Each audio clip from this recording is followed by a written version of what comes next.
How to change language in Netflix phone. Hello everyone.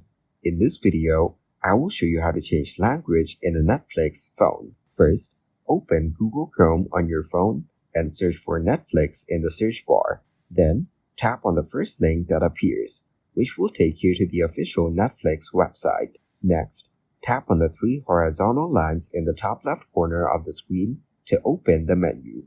From the menu options, tap on Account to access your account settings. Once you're in the account settings, scroll down until you see the Edit Settings option and tap on it. Now tap on Languages, where you will see a list of available languages. Browse through the options, select the language you prefer, and once you've made your choice, tap on Save to apply the changes. After saving, your Netflix interface will update to display in the language you selected. Thank you guys for watching this video. Hope you got some value. Make sure to like the video and subscribe to the channel to get notified of new videos. See you in the next one.